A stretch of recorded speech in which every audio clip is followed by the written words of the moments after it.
Hello, everybody, again. This is Lori and Lawrence, and we're back for another episode 5 of Free Our Flat Earth. And we thank you for joining us. Hi, Lawrence. Hi, Lori. Good evening, America, UK, Australia, and anybody listening in Thailand. So tonight, so we've been beating the map to death for several weeks now, and so we feel pretty confident that we've got some other people looking at it, and that's a good thing. And we've got some people sort of stirred up and feeling a little uncomfortable about maintaining their position with the azimuthal equidistant map, or otherwise known as the flat Earth map. And it's quickly becoming not the flat Earth map and not the flat Earth model, which we're very happy about, because we both feel that not only is it full of holes and doesn't really work at all, but we also feel that it was implanted into the flat Earth movement from either the Flat Earth Society or those who pretend to be so, to make us latch onto it and continue to use it, only later to have it be terribly and horribly crucified and debunked. And then what do we have? So we sort of started looking at the maps and the model. I don't know, what has it been, five months ago now, maybe, Lawrence, with our first show and now with this show. And we've systematically approached it from a perspective of, well, what doesn't work? And once we discover what doesn't work, then we try to observe what evidence we have, and then try to make it fit on what a more realistic map and model is. And several of the things that we had problems with and have been inherent problems with the map from the beginning is a few things like the azimuthal equidistant map did not fit with the way the continents were laid out, and the way plane flights move, and the distance and the amount of time that they take. And so that was one of the things that started alerting us. Other things like the fact that the sun moves in a straight line and not in a circle. And several indicators showed us that, with things like the need for equatorial sundials wouldn't be necessary if the sun didn't travel exactly straight overhead, and any normal other sundial wouldn't work. So as we approached these problems, we sort of did different methods of brainstorming and talking with other people, looking at other people's work. And then, boom, we landed on, Lawrence did actually, but it was a collaborative effort with the shape of the diamond. And so he's been working on that for several weeks and has determined that he has it, that the diamond-shaped map does fit with all the observable evidence, data, and issues that we have to look at with regards to a workable map and model. So now there are a few other things to address that we haven't quite gotten to yet, that we haven't been able to completely wrap our minds around and or explain, but we have some theories, and Lawrence has some theories that has the method to solve the problem of midnight sun in both the Arctic and the Antarctic. And most people are not willing to admit or agree that there is a 24-hour sun in the Antarctic. And we've seen the webcams, we've seen videos, we've seen all kinds of stuff, and everybody keeps saying, no, that's not real, that's not true, that's not right. It's coming from the government, or it's coming from somebody who's trying to debunk the flat Earth. And so Lawrence is going to show you us what he's been working on this week with regards to explaining, or possible explanations for how the midnight sun works, both in the Arctic and the Antarctic. So Lawrence, take it away. Right, well, just bear with me a second. We're going to do a screen share. Oh no. Yeah, I know. The dreaded screen share. Screen share. Let's have a look. What I forgot? It's one of those there. Here we go. I've got that there. Okay. Right. So, can I bring this up? Has that come up? Yes, it's up. Casey Station, SunCalc, yeah? Is that what I've got, Laurie? Yes, that's what you have, Lawrence. Talk about it. So this is a little app called SunCalc, if you've not come across it. It's very interesting, and you can actually go and look at any point in the world, and you can actually home it in on where you actually live, and this will give you what's happening to the sun, you know, where it's going to be at certain times of the day. So this one here is at Casey Station, and I've done it on the 21st of December, which is, you know, their summer, the height of their summer.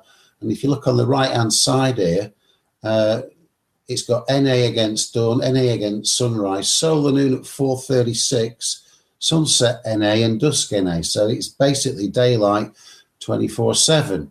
So if you look at this little orange button at the top, it's set at 4:36. You can see that. And obviously the sun is going around that way. So as you move across the top for time, so at 11 o'clock, 11:30, it's there. And at 1600, it's there. And so on. So it goes all the way round. Let's take it back again. So at noon, which is 4:36, which shows on there, then if you were looking at the map, you would be looking up north, you know, from the Antarctic. You'd be looking up north, and that would be halfway across the map, coming direct, you know, over about latitude, whatever it is, 0 degrees. Because if you carried on north up that way, that would be taking you up to London and places like that. So you think, wow, that's good. And when you look at the Casey station at the moment, it hasn't got 24 hours of daylight. So if we change the date on here, you can go and have a look at what it is now. There we go. Change the date. If it'll let me. Here we go. December. So I'll go back to March. March the 20th is or thereabouts today. Okay, so if you see on March the 20th. You're in 2015, Lawrence. It doesn't matter. It's the same as 2016. It's going to be the same. Okay, just making sure everybody sees that. Okay, so 2016. So right now in the Antarctic at Casey Station, sunrise is at 10:30 at night, and sunset is at 10:58 in the morning. They've got all sorts of different time methods being used, so I think that's local time. So if you look at the, if we watch this now, so you've got the sun going from there around to there, so it's doing just over 180 degrees. It's going from there all the way around to there. But the one I showed you previously, the sun is going all around. It's doing a 360. So we know the sun can't physically go all the way around because it doesn't come any further south than the Tropic of Cancer. So there must be some other effect causing this phenomena to do it, other than a setting sun. But that would have to be in perfect synchronicity to do that. So I'm not discounting the setting sun, but I think some other explanation is more likely. So if you look on day and night, and look at, this is like a wave of where the sun goes. And if we just move it on 6 hours, if you look at that now, you've got this big dip in the middle. You move it on 6 hours, the sun's over Australia. Okay, 6 hours later, it's over Madagascar. But the curve's moved on as well. And it's almost as though that when the sun reaches down in the Antarctic region, and the same in the Arctic regions, it's bouncing off some electromagnetic field and bouncing up again. Now, obviously, this map here is based on Mercator.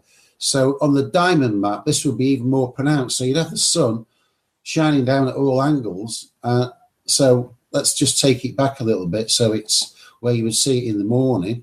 minus 6 hours. There we go. So the sun's coming up in the morning. All right, you're in Antarctica. Antarctica doesn't cover all this distance. This is an exaggeration because it's the Mercator. It's in a much narrower band in the middle. So you're coming up in the morning. Can you see my cursor there, Laurie? Yes.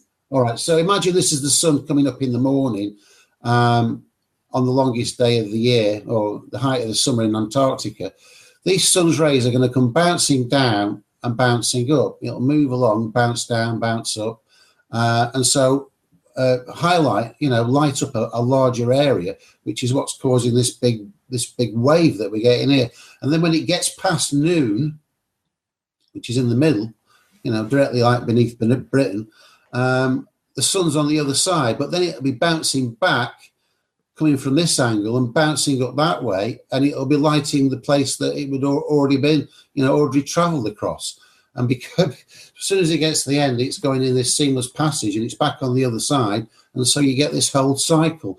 Obviously, when the sun moves north, it's not able to reach this electromagnetic area to bounce the sun back up.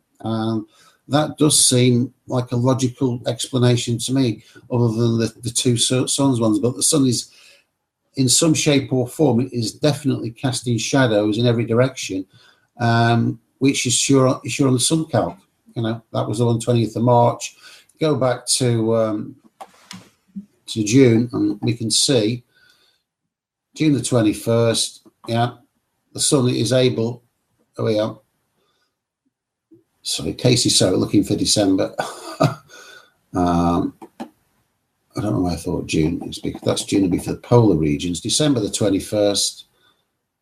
Okay, and then the sun, you see there's no break there. The sun is able to actually go all the way around. So you will get shadows all the way around in December. So the orange line that goes from the center out, and including the orange line on the outside of the circle, shows that that's all sunlight. Yeah. Right. What That's the idea. The orange line that goes around the outside is showing you the amount of sunlight during the day. It's showing you it's showing you where the sun's coming from at a different time. So the angle of the sun. So it's in that circle. Yeah. So that at that time, whatever it is, 0 is, move it on to 2 o'clock. The sun's coming from northeast. And you move it down to 4:36, which is their solar noon. It's coming directly from the north. But when it gets to that side, so if you look at that, the sun is actually shining from the south of the Antarctic, just at about 4:30. Well, we know the sun isn't, our sun anyway, is not south of the Antarctic. So it's either a setting sun, or it's the sun coming across the Earth, at the Tropic of Capricorn, and its rays are bouncing off an electromagnetic field and coming back out the other, further along, creating a wave of sunshine that's lighting up the whole thing. That's how I see it anyway. All right. Well, I have something to add to that. So let me do a screen share for a second. And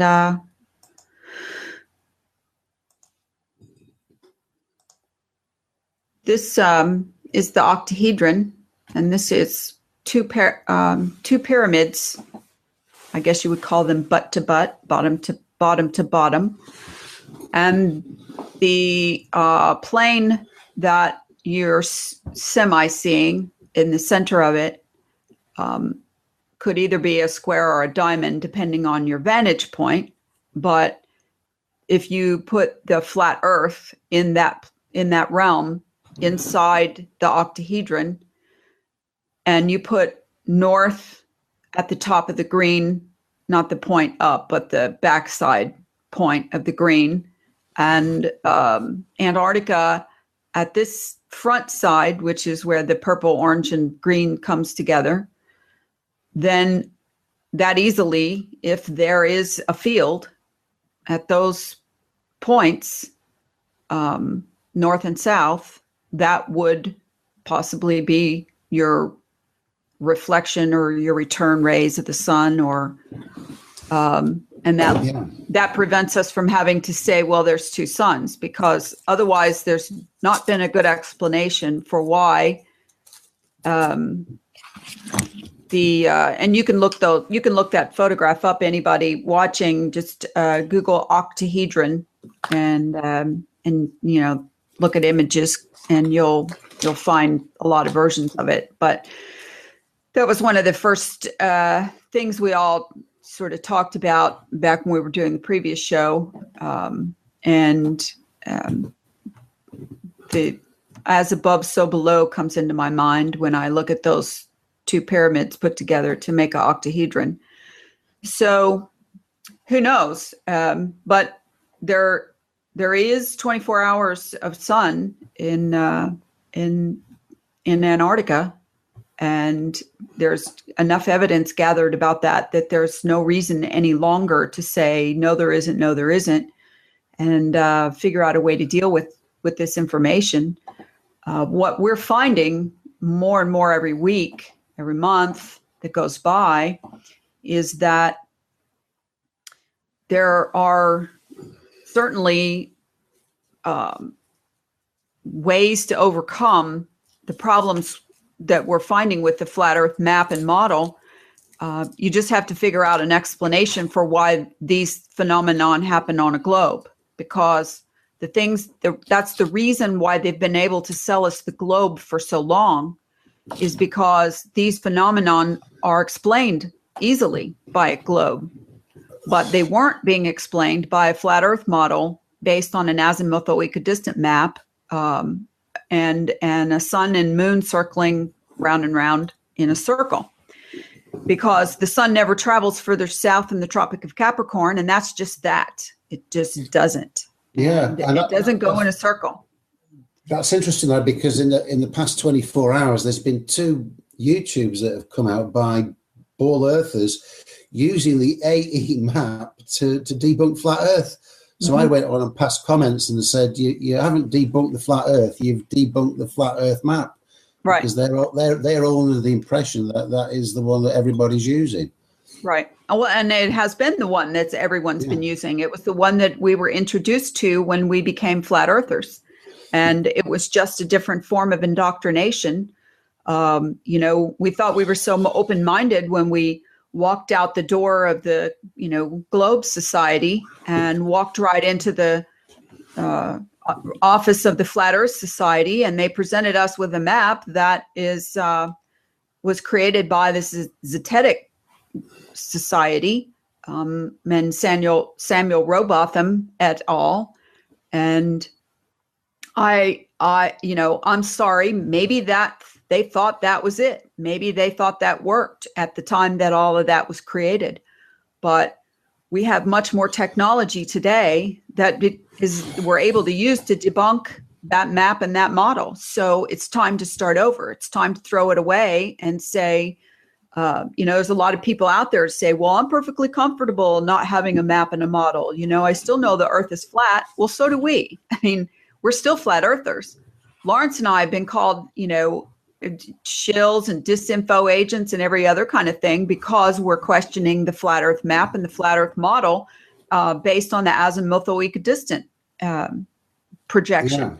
And so if that makes us shills, then you need to reevaluate what you believe your open-mindedness is about, because you have to be able to entertain other concepts and other ideas to be able to actually call yourself a truther. You have to, even though you believe something or you think you know it, when someone introduces other information or other ideas that contradict what you think you know, if you're not even willing to listen, then how open-minded are you? So we've been doing this now long enough and been calling out people long enough that we had a method to our madness for why we were doing it. We weren't just being buttheads calling out all these flat earthers and saying you guys are spreading disinfo. we knew what we were doing and why we were doing it. And, if you want to call putting ourselves on the line for doing that, we've asked people to debunk the diamond-shaped map. We've asked people to debunk what it is we've been pushing forward with for weeks and months now. No one has come forward to be able to do that, but they certainly are coming forward to debunk the AE map and the AE model. And other things. There was a video today that that came out. Well, I don't know if it came out. I don't know when it came out, but I found it today. It was shared with me today, of a guy who systematically ripped apart Mark Sargent's clue about Antarctica. I mean, just played the video practically and just piece by piece, just ripped it to shreds. And justifiably so. There were lies peppered all through the thing. And, that's the risk that you take when you put something out there and act like it's the truth, and people buy into it. Gullible people who do not take the time to do their own research and verify the information that you give. And if you have this very smooth talking voice and you sound like very authentic and very, confident, then and use your classic neuro-linguistic programming and sell it hook, line, and sinker, and until someone comes along later and debunks it, and then you look really bad because you passed that information on and you didn't research it. Yeah, and I don't think we covered this last week, Laura. This was some new information that came to hand. I need to do another screen share, but this is probably the biggest nail ever to stick in the AE map. I posted it on Facebook today with some little graphics. I'm going to put it on now and quickly go through it just to show out how absurd the AE map is. Okay. So let's have a look. Share. Not that one.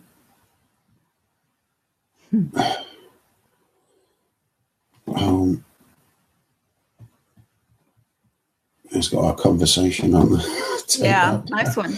Okay. hang on. It was on the top of the page. Well, you need to open the object you want to share first, and have I got my click Facebook on page? it. Yes, your Facebook page. All right, I'm just trying to bring up that bit that I posted today. Can't be that far down.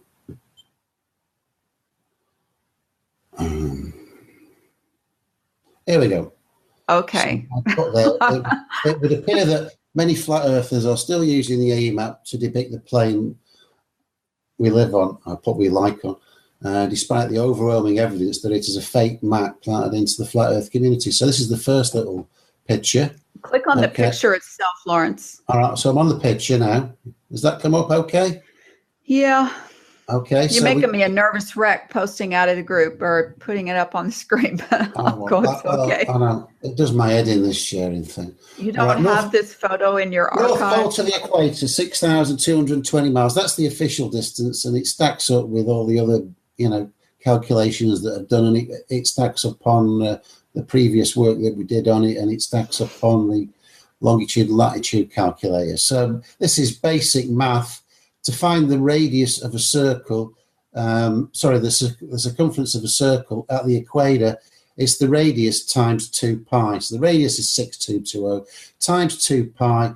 That's 39,097 miles around the equator on the AE map. So, we know that's wrong. That's just way out. Right, because we know the circumference of the Earth at the equator is just shy of 25,000 miles, not 39. Yeah. So then you think, well, how big is it around this fictitious ice wall? So here's the next page. Here we are. Distance from the North Pole to the South Pole, that's the radius again, is 12,440 miles. Multiply that by 2 pi, and you've got 78,194 miles all to go around this ice wall. Well, that is just totally absurd.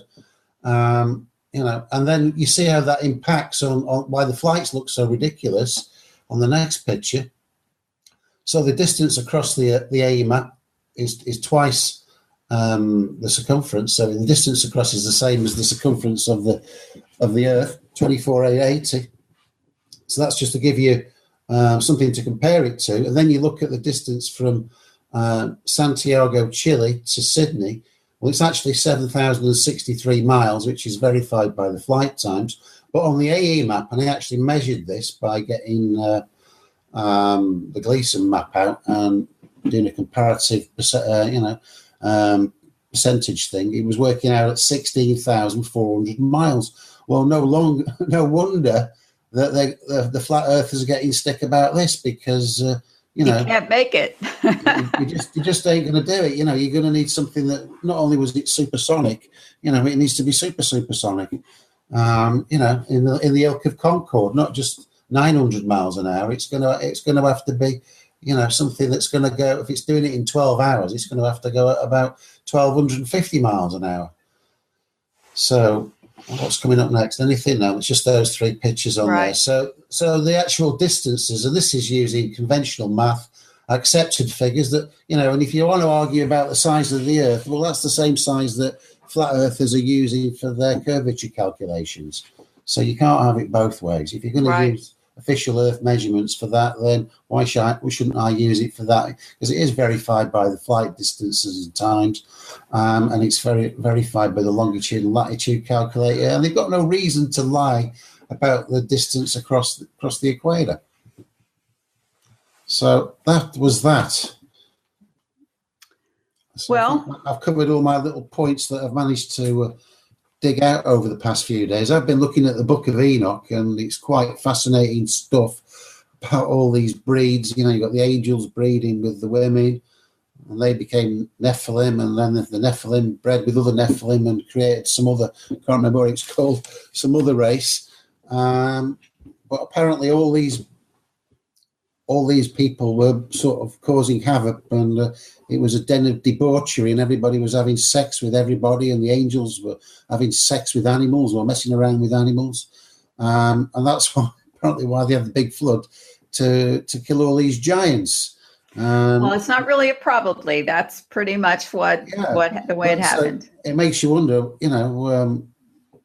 if they killed all the bad guys off and the bad women off, if there were any, and they'd only got good people on Noah's Ark, then how did the bad people get back? Did the angels descend again in some other period in the meantime and do a similar trick? Or was there some bad blood sneaked upon the Ark in some strange way? Or, I don't know who all the occupants of the Ark were, but there may have been one or two that maybe got through that weren't as good as what they were made out to be. But you'd have thought God would have sorted out that and made sure that he only had, 100% pure good people on the Ark. But if everybody's on Earth now descended from the occupants of the Ark, then obviously that's not the case. There must have been some other bad people entering this Earth by some shape or form. Well, I know we've kind of touched on this topic in the past, and it's been a favorite of mine for quite some time, about the fallen angels and the Nephilim and the demons and the order of what is supposed to have happened and who did what. But the fallen angels were, once they fell, according to what my studies have shown me, is where they fell from heaven, and they most of them were called the Watchers, and they were supposed to be watching and not harming, not helping, but watching humanity. And the idea of the fallen part is it's kind of like they've fallen and they can't get up. And in other words, they can't get back out of our density or our realm to get back to heaven. And so there are angels outside of our realm that are in heaven, or the other, there's other layers of heaven. So the idea that the flood happened the purpose was to wipe out all of the hybrids and the Nephilim, and which are the sons of the fallen angels who mated with human women.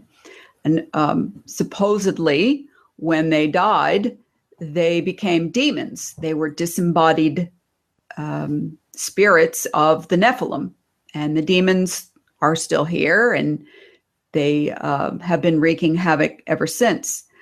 But also, it says that in those days, meaning in the days of Noah, there were fallen angels, and they and then it says, it's a very short, little, quick description, probably one of the shortest of all time, but they were here in those days and after.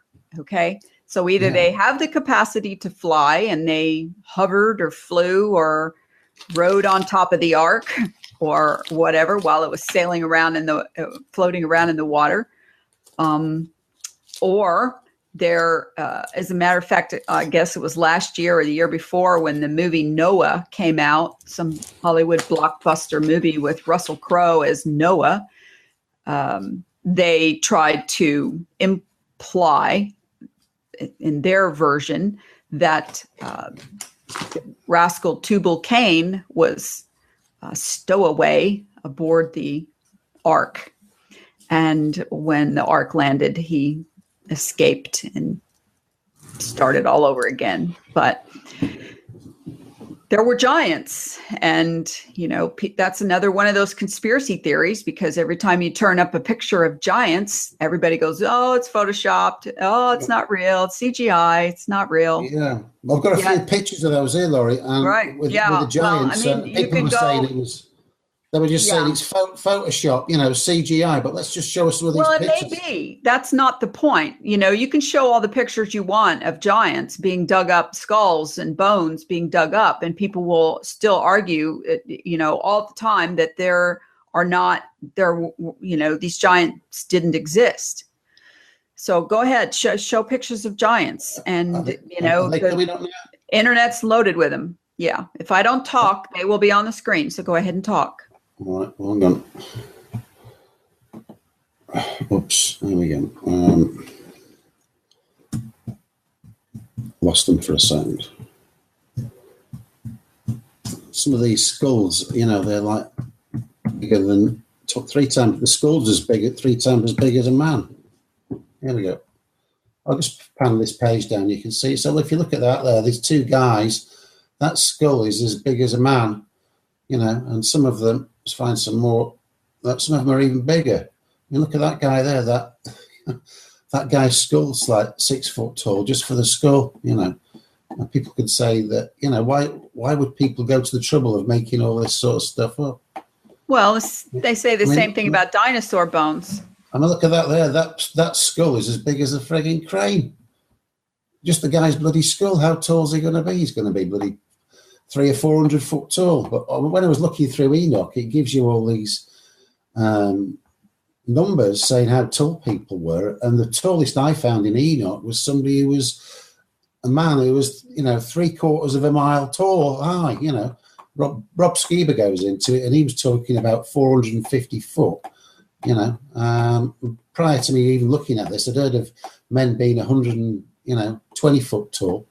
But apparently, after the time, leading up to Noah, they started to get smaller, for some reason, and we've shrunk down to where we are today. But some of these skeletons are just absolutely enormous. Well, one of the things that I discovered a few years back was I'm not a big movie fan of, sort of cartoonish type movies, but I did watch the one with the Transformers. I watched a couple of those movies, and that was one of the first things I thought of when I saw the Transformer movies was, giants. And it was kind of their way of, I think, sideways way of talking about the Nephilim. And people say, well, how could these fallen angels have mated with women if they're so giant? Well, obviously there was a way, and either they, the Greek mythology characters, the gods that lived in Mount Olympus, they came down and mated with women. So they were the gods and demigods. And so either they shape shift and become smaller and can be our size, or maybe just a little bigger. But the babies weren't born giant. I mean, obviously a human woman can't bear a child larger than the size of her opening through her hips. So they didn't come out as giants, but once they were born, then they had, I guess, what we would call giantism, and they just continued to grow and grow and grow.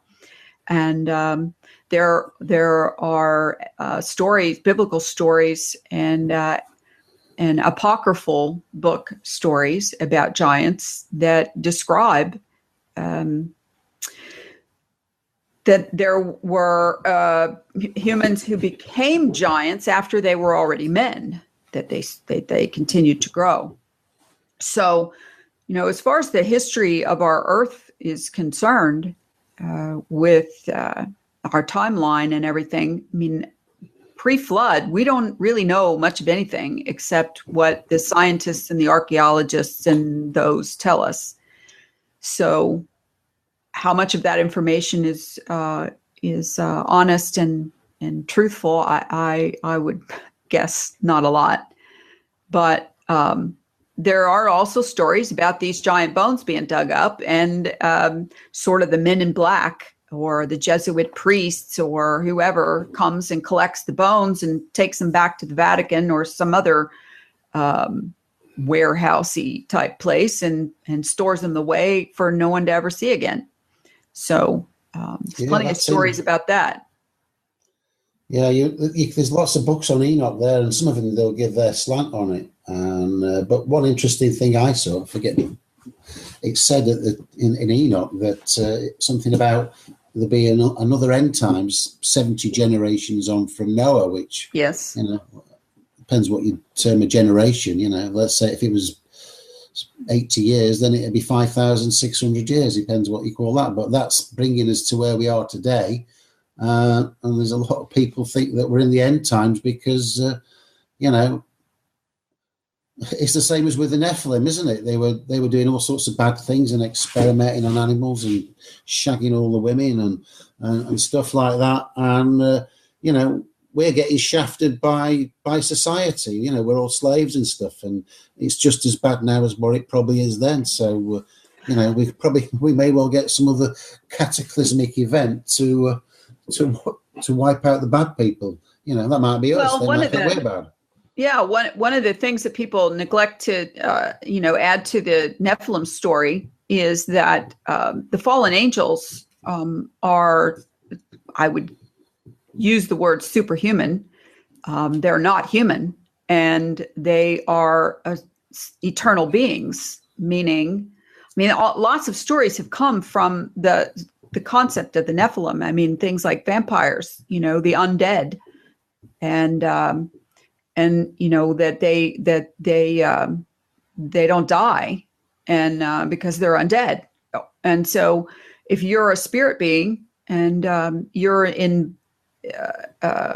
trapped here, then we're talking thousands of years you're trapped here. I would say that you would probably continue to wreak havoc. Once you're fallen, you're never, it's written, you're never getting out of here. You're never, ever getting out of here. And so if you were never, ever getting out of here, then what would you do? You would try to control your realm, and you would do whatever you probably wanted to or could to piss God off. And whatever the universal law of free will dictates, as far as how much they're able to get away with, there's plenty of clues they leave everywhere all the time. That's part of their game for us to find. And that's one of the things that I use often to put things together. I guess even things like the pyramid, as above, so below. I mean, when you start to see all of these, even the Freemasons, they use the triangle in their, or not the triangle, the diamond. I've seen the diamond shape in their Illuminati Masonic signs and symbols. Lots of the symbols that they use a greater light symbol. They use a sun and a moon and a third orb. We don't know what that is. And so that's all part of the whole secret society thing. And, people that are not conspiracy theorists, that's one of the first things they laugh at and say, "Oh, yeah, there's secret people, secret societies holding knowledge." Well, you know what? Secrets are some of the most powerful things that you can have in your possession, both for both reasons of, something, I know something you don't know, and I'm not going to tell you. I mean, it's the oldest kid thing when, growing up. So knowledge is power, but knowledge over others, in other words, having secrets on people, about people, is also a method of control, of power. If I know something you don't want people to know, then I have power over you, because I'll just blackmail you or extort you and say, I'm going to tell everybody. I'm going to, blab it all over the place what I know about you. So that's part of how these secret societies work. They both hold secrets and have secrets over each other. And obviously there are Freemasons out there, millions of Freemasons who are getting a bad rap because they're not, bad people. But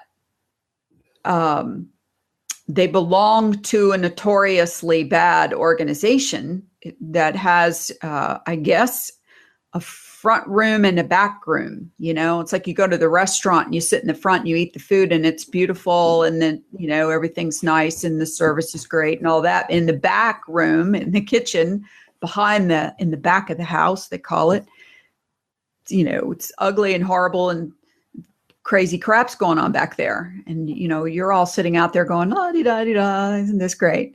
So these organizations, same thing with the Jesuits. I mean, I'm sure there's Jesuit priests who probably are good people, but the whole thing gets a bad rap because of that whole secrety crap. So I'm glad you're getting into Enoch. I think every flat earther should read it. And there's a reason I think everyone should read it, is because there's a lot of, it is an apocryphal book. It is not a canonized book of the Bible.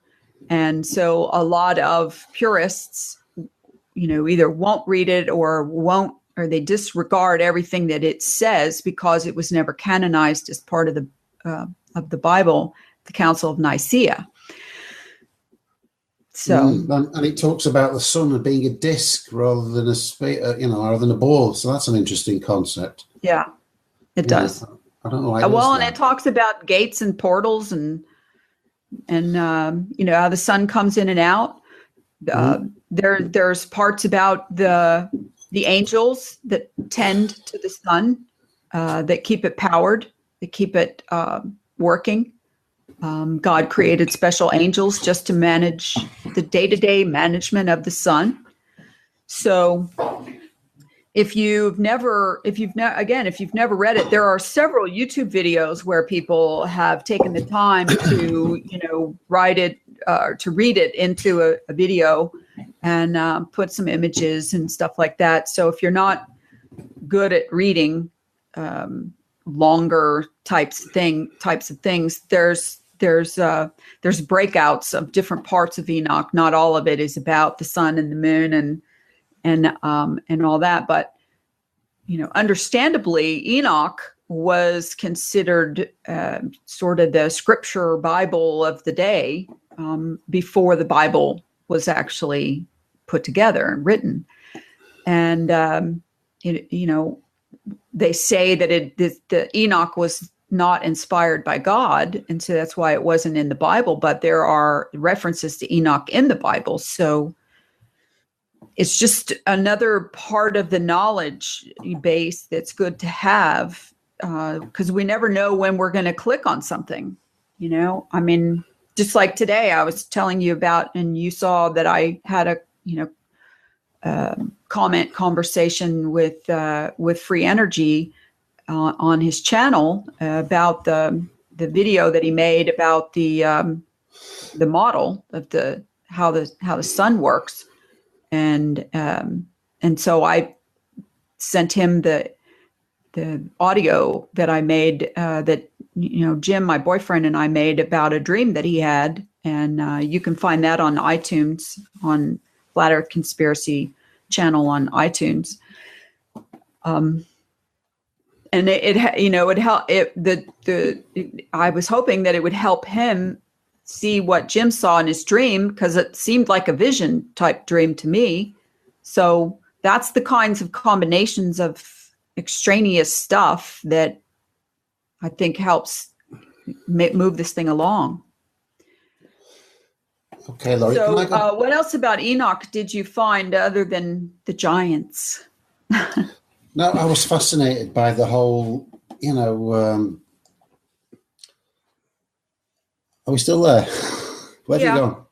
Yeah. I was fascinated by the whole story behind it. Why all these angels, knowing full well they would incur the wrath of God, they came down and fornicated with all the women, knowing that they would get into deep shit for doing it. Why would they do that? It just doesn't seem to make any sense. Because they were rebellious. They followed Lucifer. Lucifer was the leader of Lucifer. Lucifer is a cherub, a different form of angel, and he was one of God's special favorite characters. He was also created by God, and so he was the leader of the Watchers. And Enoch goes through all of the names of all these angels, ones that helped him, took him, showed him around, and the good and the bad. And so why did the angels, what the earth women did? Well, their moral compass was obviously a little different than they were supposed to be. Were the angels all men, were they? Or were some of them women? That's a good question. Because I don't know. Was it just men who came down? It portrays that they were all male. Yeah. And there's it's a study in and of itself to look into the angels. It's very fascinating, all the kinds of angels. And I think in a prior video I read out from a thing that I had written that's on my Facebook about angels, and you can find all of this in the Bible, and that explains all the kinds of angels. And some of them are not like, we always, when we've been brainwashed to think that when we think of the word angel, that we think of this humanoid type creature that has, beautiful white wings, and maybe a couple of them have dark wings or something, or golden wings, but they all look like birds and they fly like that. And that's not descriptive in the Bible of any of the angels that I've ever seen, except maybe I think the cherub might have wings or something, or one of the versions like that. I forget, but in general, angels don't look like that. They don't have wings. I think that is a sort of a conversion from being able to fly to having wings. Because if you're going to depict something that flies, you're going to find a comparison in a bird, and birds have wings, and that's how they fly. Interesting, they didn't put little bumblebee wings on them. They put bird wings. And all these fallen angels, I mean, he was saying, I don't know if it was an Enoch, but he was saying that they're actually are the stars, and they're locked in that layer, and they're actually the stars. Is that true? Well, no. The stars are there is a belief system, or that the fixed stars are angels, But when we use the word angel, we're using it so broadly. It would be like saying, when you describe angels, you would have to say, okay, well, there's a branch of the angels that look like spiders, and there's a branch of the angels that look like cute little cats, and there's a branch of the angels that look like wheels with lights all around the outside. And there's a branch, like that. They're so vastly different that it is like almost like, how different humans and animals and bugs and plants and all of the species on Earth are. And then you add to that they do appear, some of them are mechanical looking, because their purpose, God created them. He didn't just create them for the hell of it. I mean, everything on Earth is created as a part of a system. And so everything in the heavens is created also as a part of the system that has its own operation, its own purpose. So, I believe that the planets, they call the planets wandering stars because they get out of formation of the other lighted stars out in the heavens. I'm being pretty simplistic in my explanation, and I'm doing that on purpose for those who've never heard any of this information before. But it's a study in and of itself. And so when you get involved in reading Enoch, then you start to realize how much you don't know that you've never even thought about before, because you never went there. You never had a reason to go there.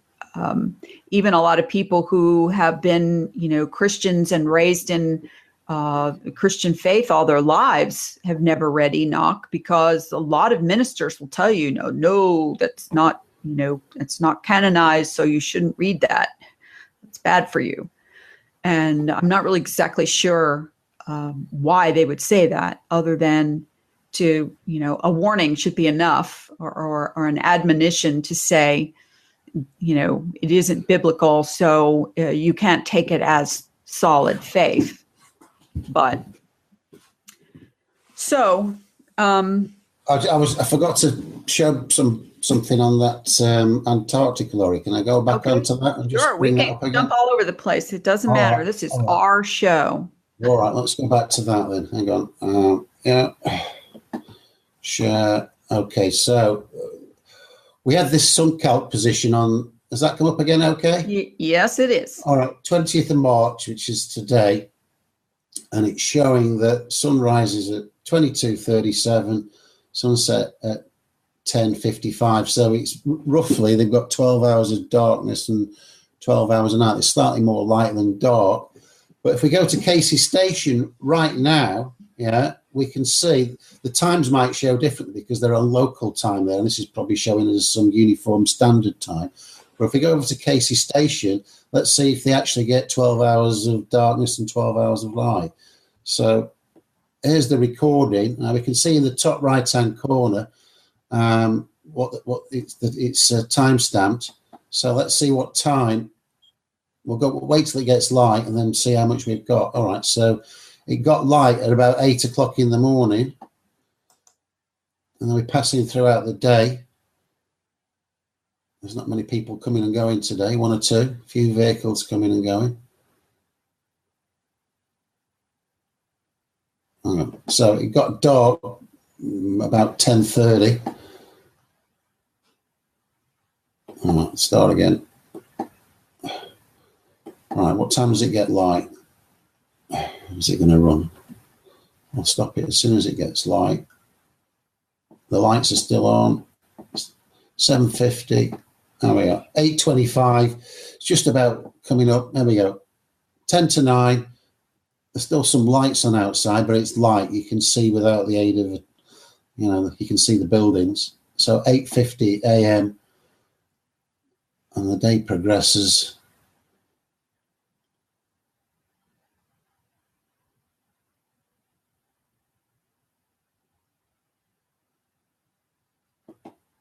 Oh, so that is slightly different, isn't it? So it's not getting dark till about 11. So there's probably 15 hours of daylight there compared to. Well, that's including dusk. They have dusk anytime after the sun sets. So, all right. Then going back to the day and night world map. So this is set. Lawrence, did they change that thing? Because it used to be the sun and the moon were the same size. And now suddenly this moon is so much bigger than the sun on that. I've got no idea why they've done that. But that one there is, if you look at the shape now, so you've got it coming in low and making this big hump and then coming down on Thursday, the 22nd December 2016. So what I've been saying all along for quite some time is that whatever happens in the south is the reverse in the north 6 months later and vice versa. So if we move it on 6 months, instead of being a big hump there should be a big dip there and it should be going reverse. So I'll move it on 6 months. There we go. So that's you just want to go to September equinox. All right, if I can find that. No, I want June. I'm on June, you see. So I thought you were at March. So we're on the equinox right now. I'm going to go to June. June the 21st. All right, if I can get that up. Okay. June the 21st, and hopefully. There we go. So you've got exactly the opposite. Instead of the big hump coming up, you've got a big dip coming down. So what we do have is perfect symmetry on this Earth. And when you start moving the sun along 6 hours at a time, or back 6 hours at a time, you get in this ridiculous situation, which you could never have with the sun, where it was just uniformly, radiating out. You've got this place up in the top right-hand corner that's in light, and this here, and also as far down as here. So you've got half in daylight and half in darkness, but it's not in a big circle. It's radiating. It's like it's like the sunlight is hitting something and bouncing back up and forming some kind of wave. This is exactly how free energy does it. With his graphics. But we have got the symmetry, so you can do the 6 month switch, and you'll find exactly the opposite. In terms of the sunlight distribution, if it's the same time of day. Right, which can't happen on the circle map.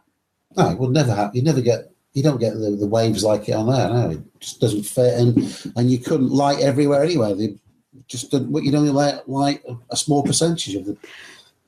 Your screen sharing still, Lawrence. Thank you. All right.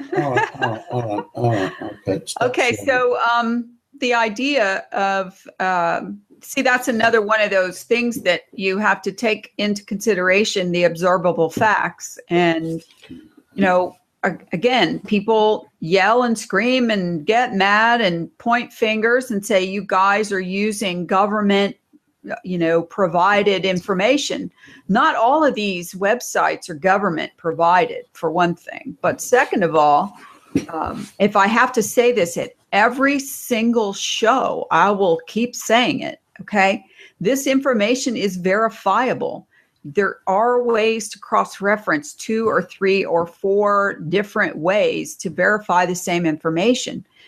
The internet doesn't just have onetimeanddate.com. It does have onetimeanddate.com, but that's not the only site that provides that. And on top of that,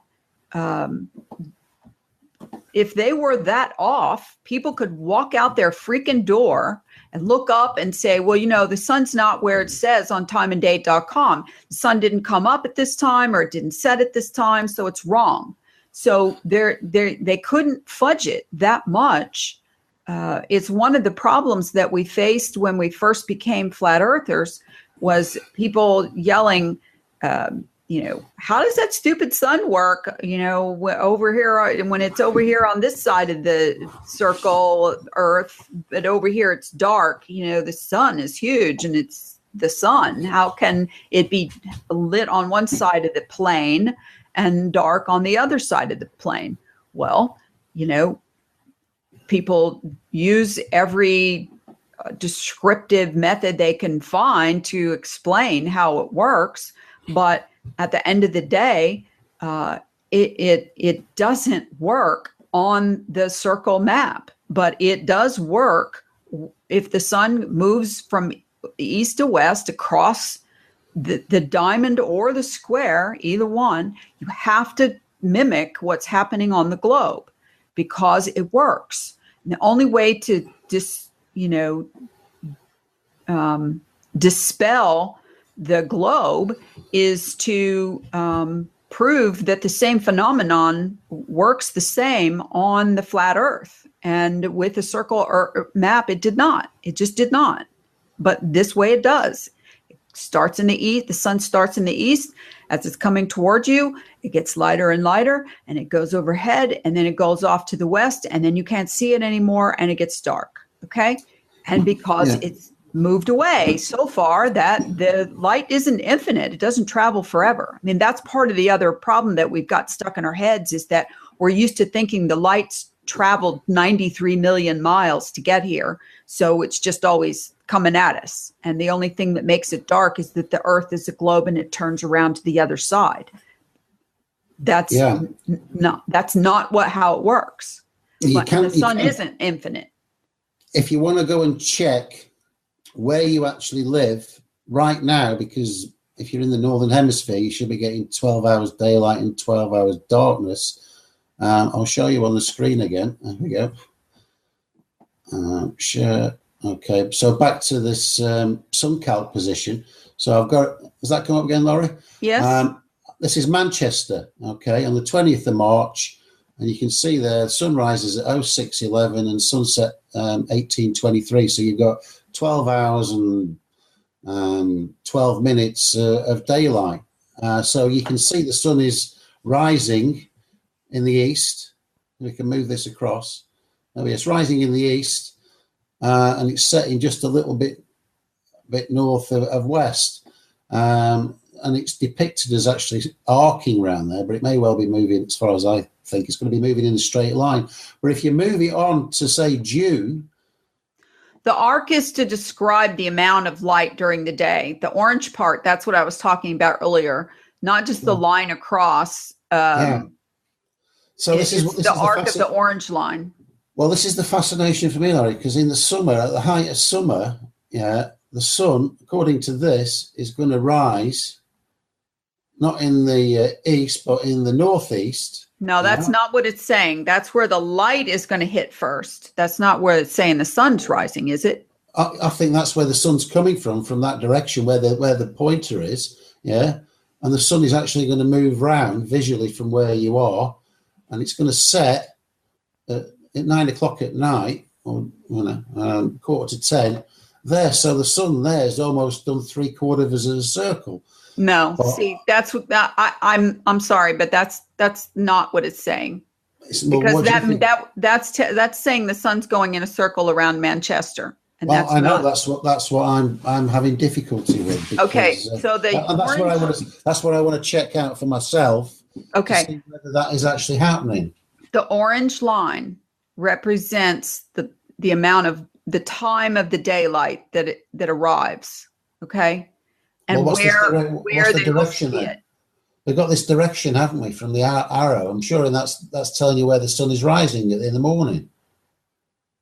No, I don't think that's what it's saying. So you need to check that out, because that needs to be verified. Because if that's the case, then that sun calc thing is saying the sun's traveling in a circle with Manchester as its center, and that's not true. Well, I know, but that's what I want to verify for myself and see where the sun is rising and setting. Because going off that, that's what it should do if it's circling. If it's completing a circle, it should be doing that. It should be completing 3/4 of a circle, or 2/3 of a circle. But not over Manchester. Well, no, that's from the point of view of Manchester. This is the viewpoint in Manchester where you should see the sun rise and where it should set. And you've got sunrise at 20 to 5 in the morning and sunset at, 9:45 at night, which is like 16 hours of daylight, isn't it? Well, then you need to go into the about or the questions section or something and ask. I've only just found this today. What that is representing, because we know that the sun doesn't travel in a circle over Manchester. if it's supposed to be traveling over a circle on the AE map, it's traveling over the North Pole as the circle, correct? Well, this is just the viewpoint from the Manchester. Right. Little red So dot that's is what where I'm saying. you are. The orange line represents like the observer. the sun comes in to the observer at Manchester. Yeah. It comes in from the east and goes away at the west, and that arc that it's showing is the visible daylight time. Mm. Yeah, well, I'm going to check it out anyway. Okay. We all need to check this out. Go and take a look where you are. I mean, where are you? Let's have a look at where you are. Sarasota. Let's see what it says about you. Well, I'm going to be in the middle of a circle. That's Sarasota. So it says here. Yeah, look at that. Sunrise 11:37. That can't be right. In the summer. Well, that's sunset 1:29. Is that right? No. This is probably low. This is probably from some standard time somewhere else. Uniform. This is. Well, like you're Greenwich talking Mean about Time. June. You have June on there for one thing. Yeah, this is Greenwich Mean Time. I think they're doing this from. Okay, but you understand, not from local time. Lawrence. You have June on the map. You have June at the date. So put it on March 21st, please. All right, okay. But the time's not going to be local time to you. It's going to be the time in London. Because it all bases it on. So now it's saying sunrise 11:33. Yeah, that's a perfect half day right there. And sunset 23:43. And the sun came in exactly from the east and went out at the west. So you're getting exactly the same amount of daylight as we are. Well, that's because I'm that much closer to the equator than you are. No, but we're getting exactly the same amount over the northern hemisphere. We're getting the same amount of daylight as darkness. You're getting the same as me. Right. Yeah. But where the sun is approaching from and going out, if this sun calculator were showing where it comes in at and where it goes out of, it's coming in because it's coming in the east and going out on the west. Exactly. Yours is exactly the same as mine. East and west.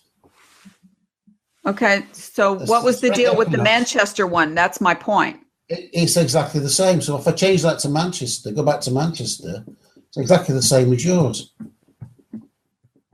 Which would lead you to believe that in the northern hemisphere, see, that's the same as yours.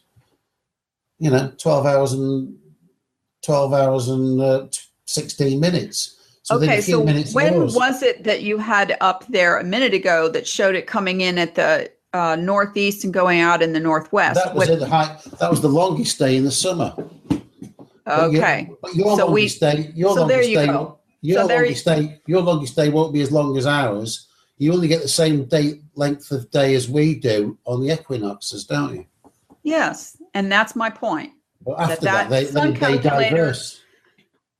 Please. Let me finish, because this is pissing me off that I have not understood. All right, go on then, Lord. I'll have a fight. Go on. No, we're not having a fight. We never have a fight. No, a cigarette, I meant. Oh, fag. Oh, a fag. Okay. Fags over there, You guys talk funny. Smoke. So the idea of where the sun is rising and setting is not what that calculator is showing, and that's what I hope that you'll come to an understanding of when you read more into this website. It's showing length of day and length of visible sunlight from that location. And that just proved out when you changed the time, the sun didn't come in from the north and go northeast and go out in the northwest. So now I think night and day will give you specifics for bearings for where the sun rises and sets. If you start going into it, there's all sorts of extra information on these sites if you know how to access it. Right. Yeah. And you can get precise bearings of where the sun should be. But, well, when first time I went on timeanddate.com, that was how I determined some of the things that I hadn't, thought about before. You can stop screen sharing, Lawrence. Okay. Like the international dateline when longitudes were created, when the international date line was set, when the prime meridian was set, why it was set there. There had to be a reason why it was set there. What are you doing? Making racket.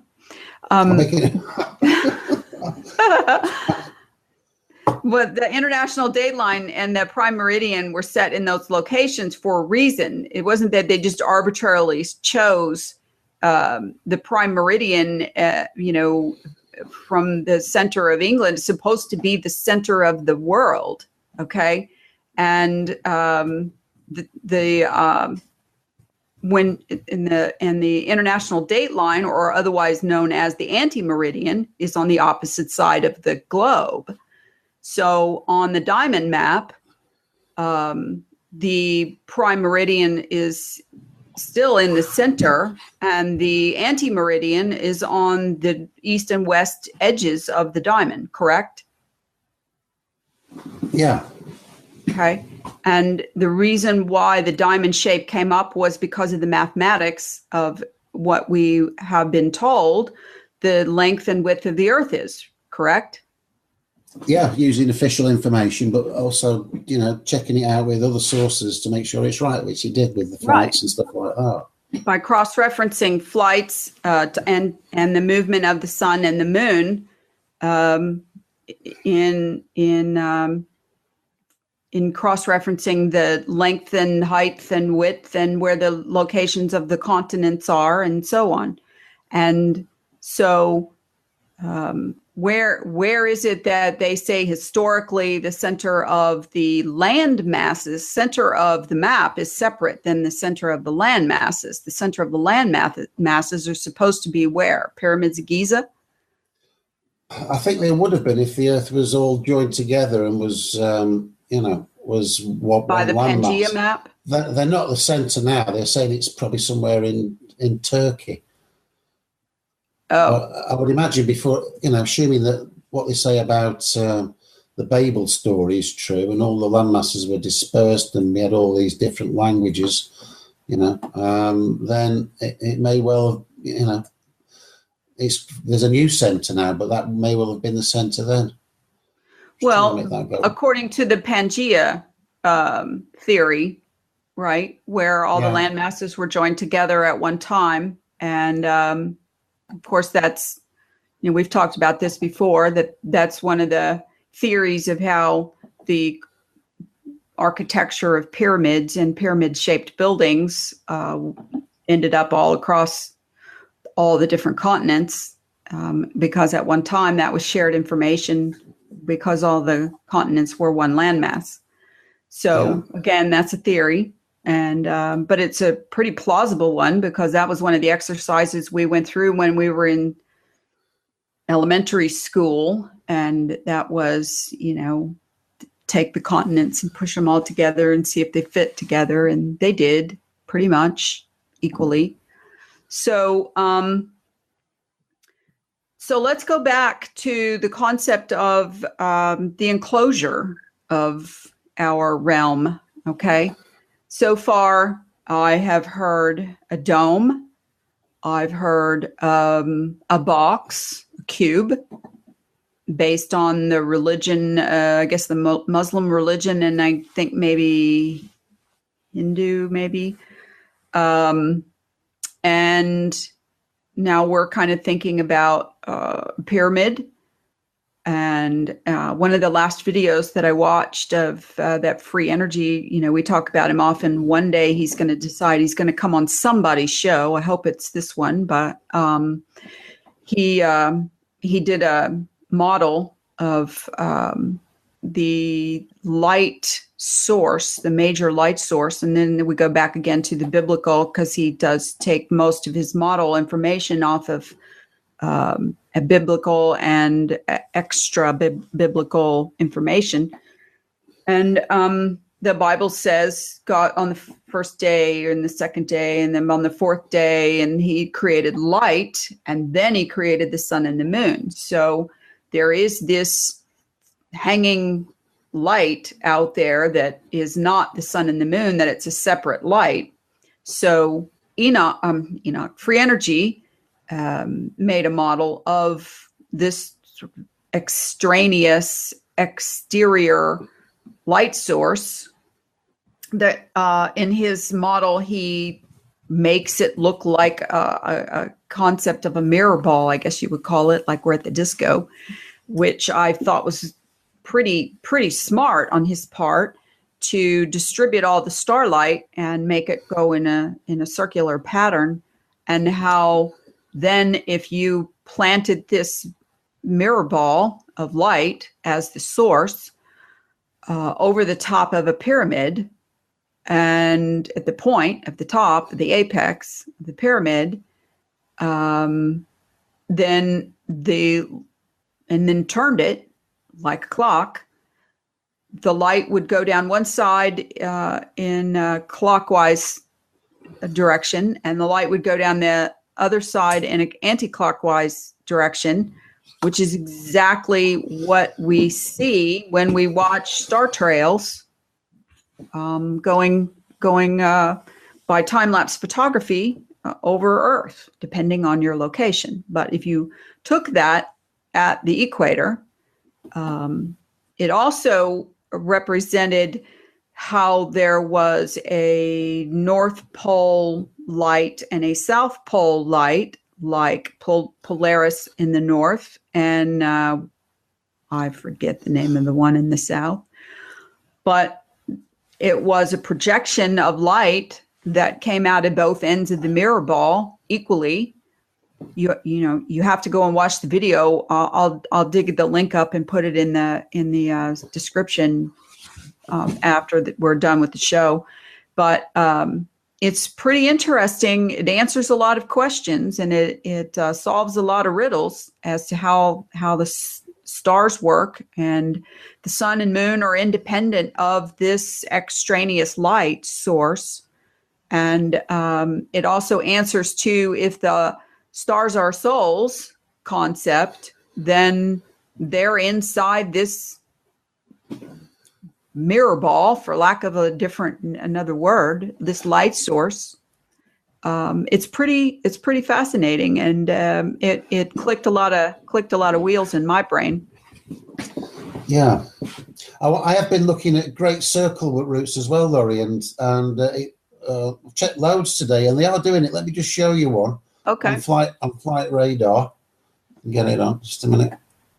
Is it going to let me do it? There we go. Share flight radar. Okay. So this is a flight here that's going from Detroit to Nagoya. Nagoya's in Japan somewhere. So there's Detroit in America. I don't know exactly where Detroit is. It's in the towards the eastern side of America. And it's going all the way up, right over the north of Canada, to quite a high latitude. And then it's going to come down. That's where it is now, just going over the international date line. And then it's going to come down all the way to Japan. So that's making a huge circle. And so if they're really doing these routes, instead of going directly across, they must be wasting an awful lot of fuel. So one good thing of the flat Earth coming out may well be that they'll review all the airline routes in relation to what the Earth really is like, and save a load of money. And aircraft travel should get cheaper.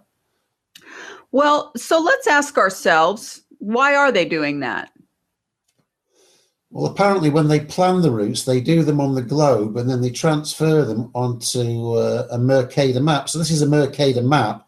So these sizes are exaggerated. They should be concertinaed in to reflect the land masses. So it makes that circle a lot more exaggerated than what it really is. Okay, so let me ask you, on that map there, the central part of the arc is dashed lines. Is that because it went off radar?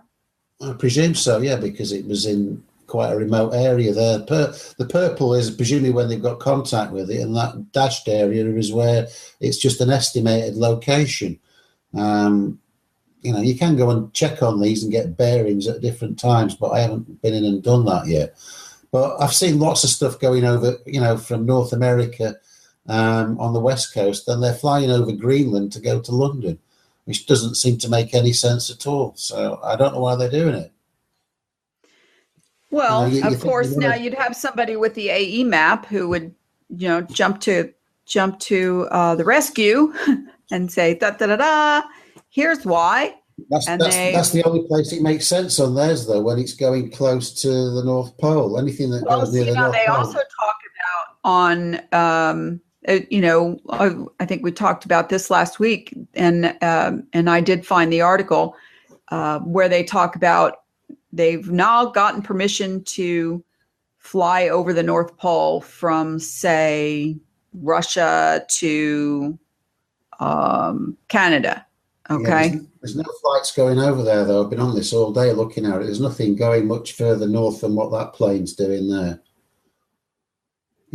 So if that's where the at the top of the pyramid map, and let me towards the top. Let me do that share. See, there's Greenland. There's not much coming over. It'll populate it in a minute with flights, I should hope. Some flights coming in now.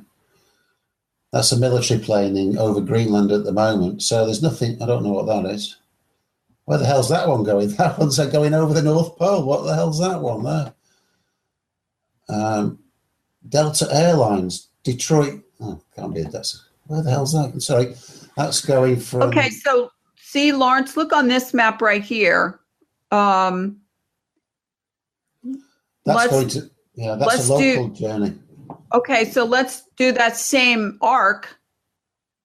We're going from Japan over here to, where was it? Okay, we'd have to go off that way and come on this way. So if we did it in reverse, we'd be going from Detroit, which is right about here, over to, and so it's going all the way up here and over.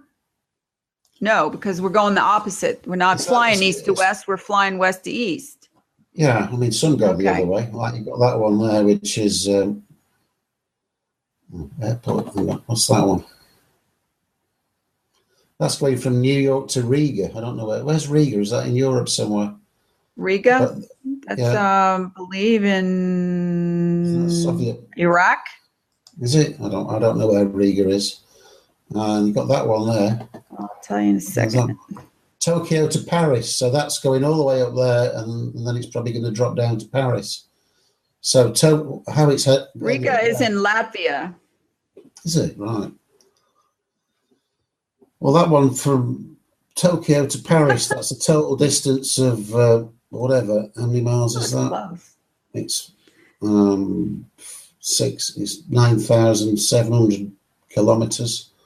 But that's going really north. It's going up to come down, isn't it? Yeah. So why are they doing that? I don't know.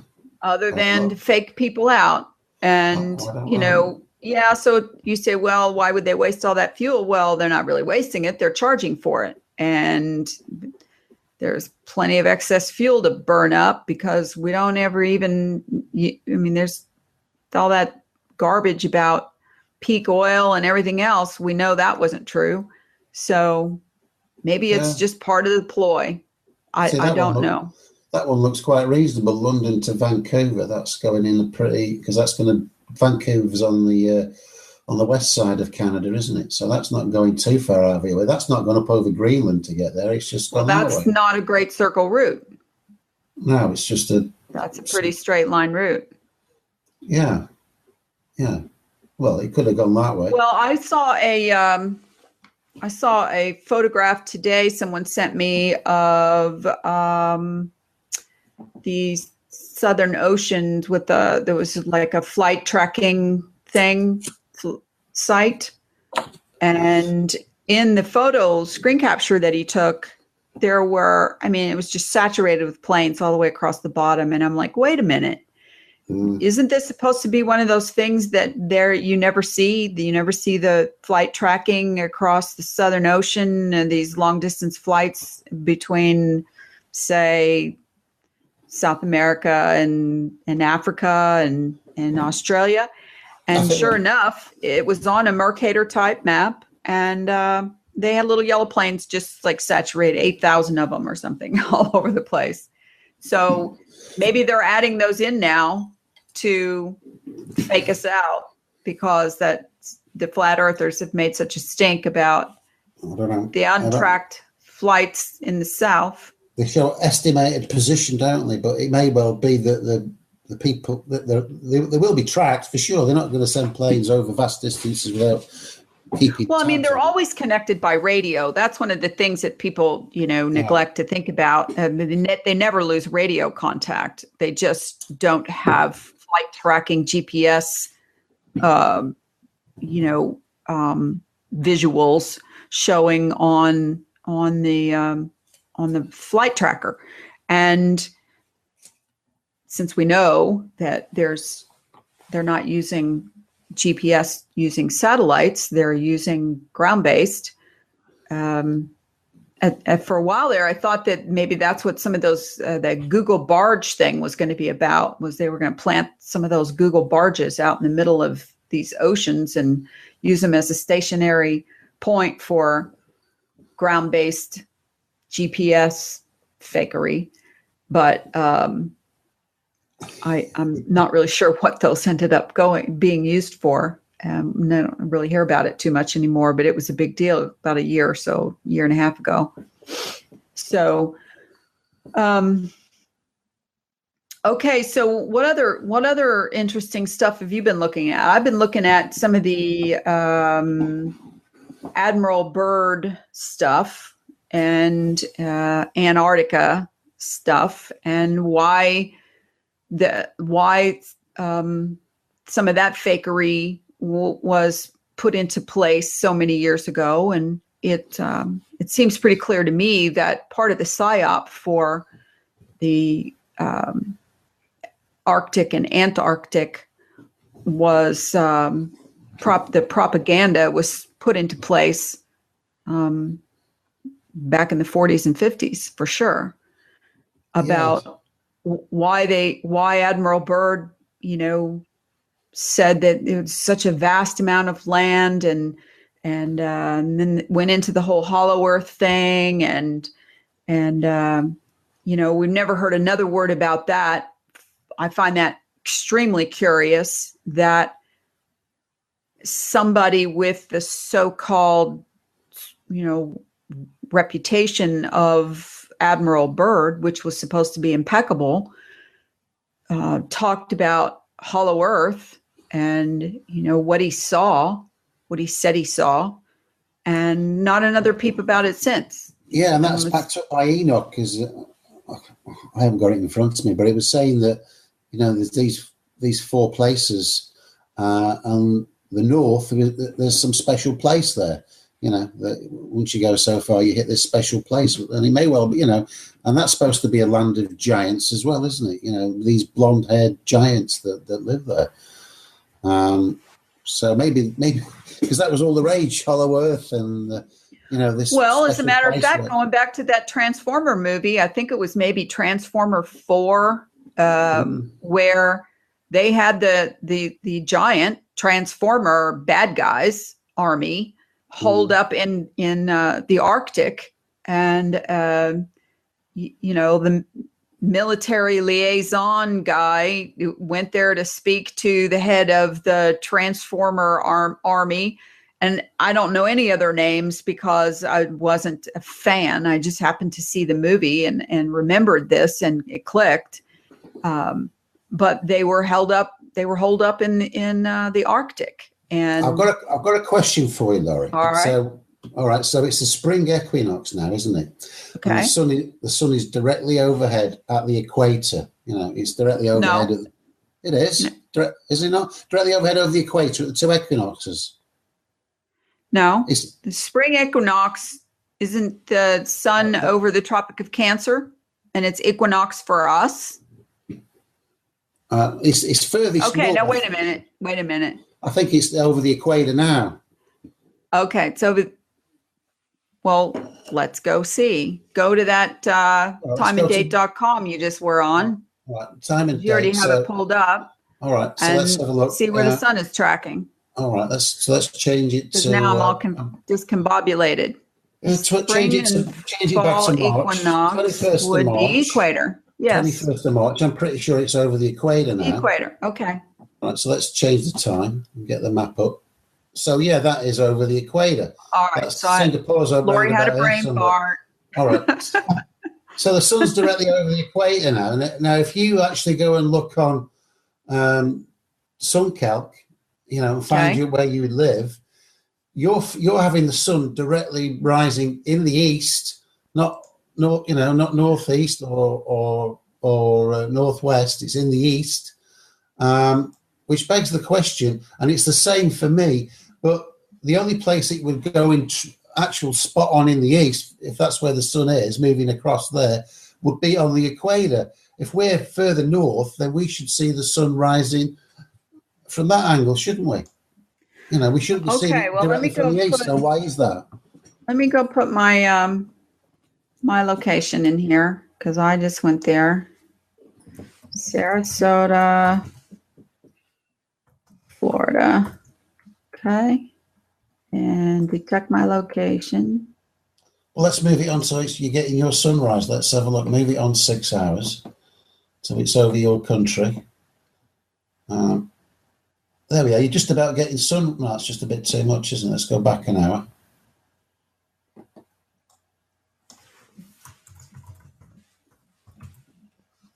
$30 minutes.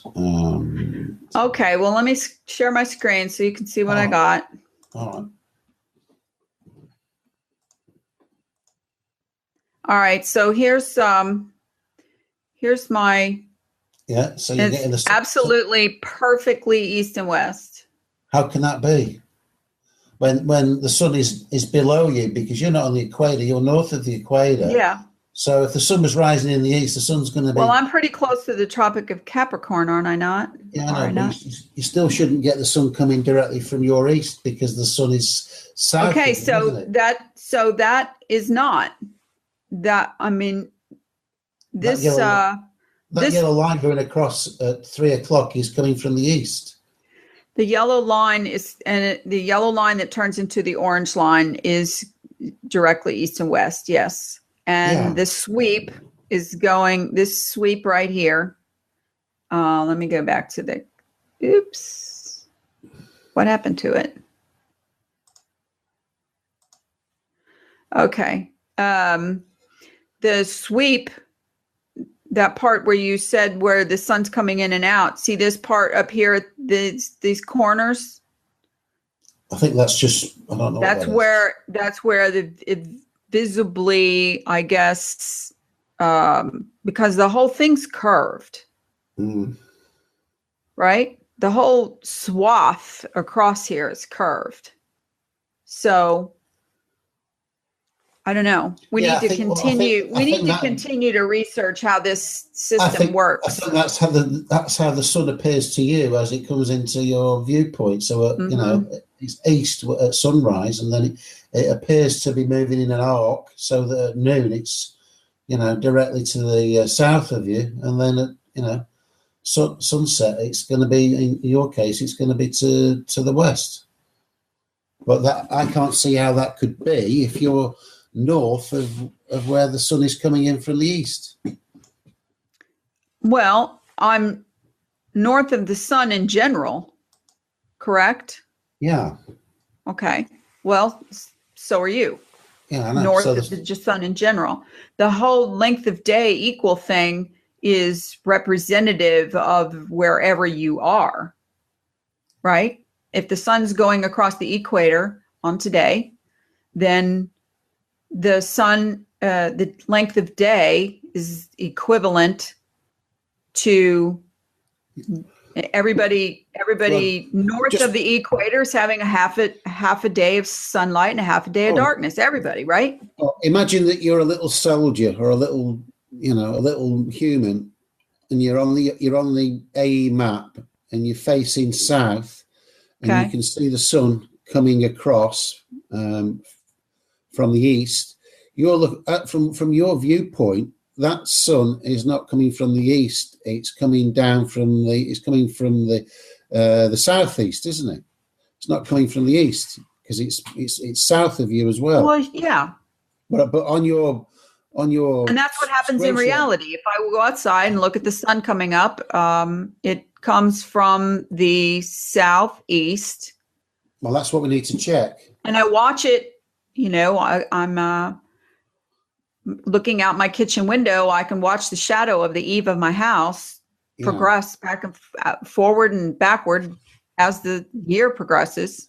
Yeah, and if you actually go on, because my house, they know where you are. If you go on that, I clicked on it. Oh yeah, it knows exactly where you are. And you say it loud. It brought up the street where I live, and I thought, I haven't told them that. How did they know? You clicked allow it to locate your location. I know, it's freaky. Yeah, well, Google knows exactly where you are. When you click on to search for something, it knows exactly where you are, what your neighborhood name is, and everything. I mean, it knows. It fills all your address when you're buying something, doesn't it? Yeah, you allow it. Typing in your address, and I haven't told you. Lawrence, it's as creepy as it gets for me. Yeah. Okay, because I mean, I just want to go outside and wave to the pretty Google plane flying over because it's just creepy close, all of the information that they have. And that's a whole nother subject for a whole nother show concept is the bad boys are watching you when they know, and that's supposed to be convenient, but it's all part of the watching the world game. But yes, my house faces directly east and west at the long ends of my house. Okay. The front of my house faces exactly north and the back of my house faces exactly south. So as the year progresses, like I said, I can watch the shadow. I have wide overhangs. Most Florida homes have wide eave overhangs. And I watch the shadow move out and move back depending on how the sun's traveling. It's cool. I think we can both have the sun coming directly from the east because of the diamond shape. And the sun is reverberating into the corner of the diamond, and for everybody, it's arising in the east. That's the only way I can figure out it's happening. Because if I'm fair way north of you, you about 30 degrees north, or thereabouts. I keep thinking I'm going to look up my latitude, so let's just do that real quick. Sarasota latitude. And they'll probably come up with a Jimmy Buffett song, Changes in Latitude. Okay, I am 27.33 north, 82.53 west. Yeah, and I'm 50-something latitude, but we both have the sun rising in the east, so there must be something. Okay, what is your longitude? What's your latitude? It is...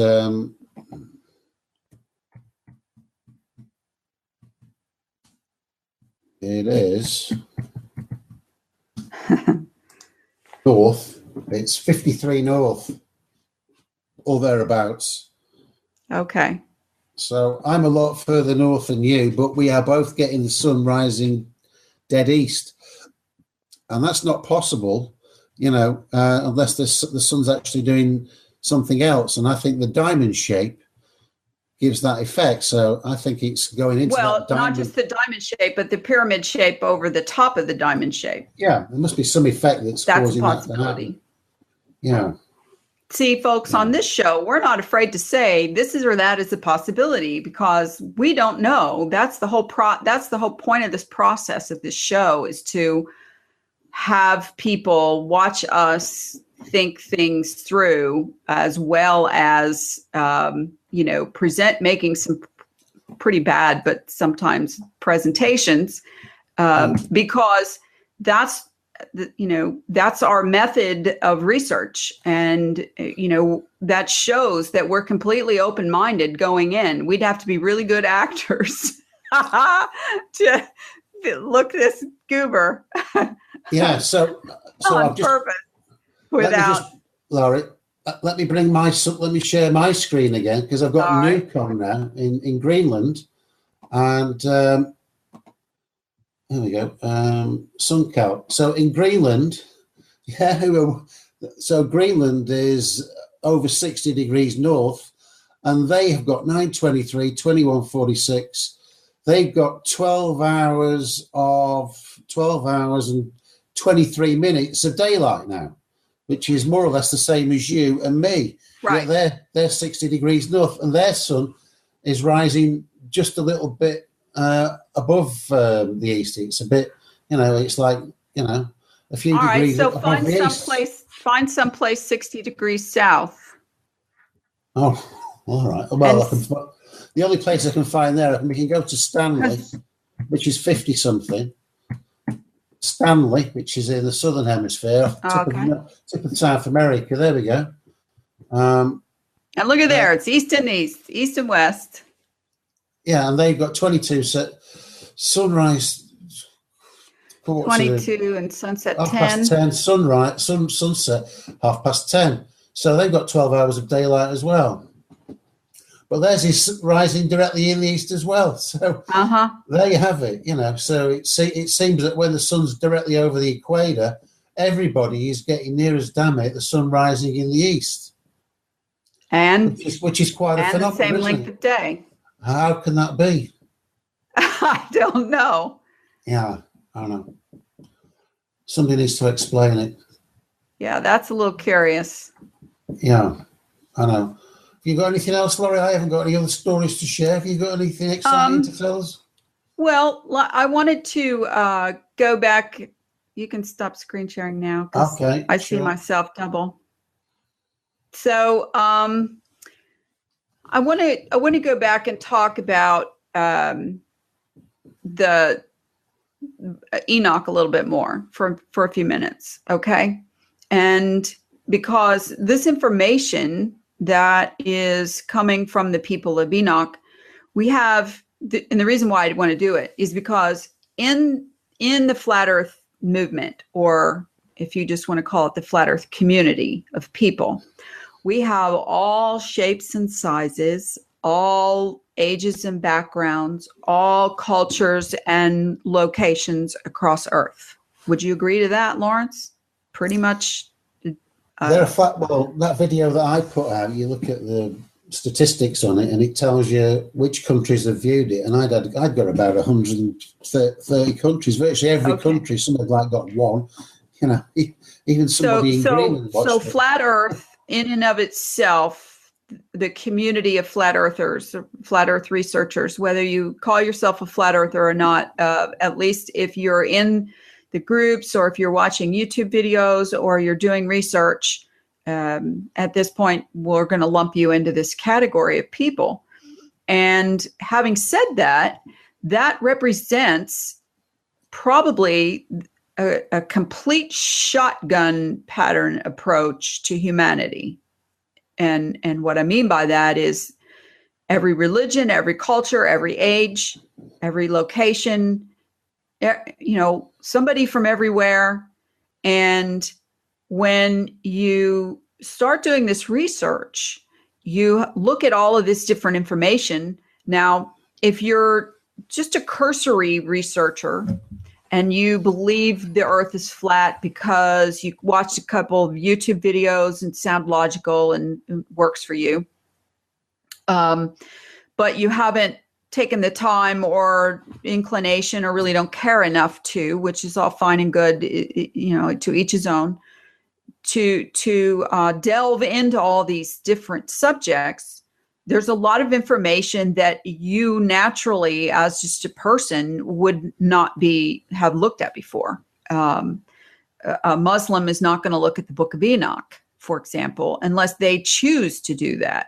And a Christian is not going to look at the Hebrew necessarily of the Old Testament or even the Book of Enoch, because they go by the Bible, for example.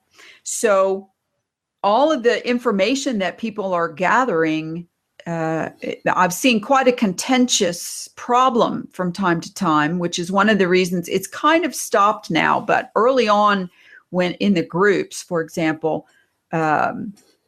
people would automatically get into religious debates, and it would get pretty brutal from time to time. And we made a rule that if you want to quote scripture to back up a theory or to, throw something out there, that's fine. But then that's all it is. There's no proselytizing to be done, because that's not what this is about. That's for a separate group.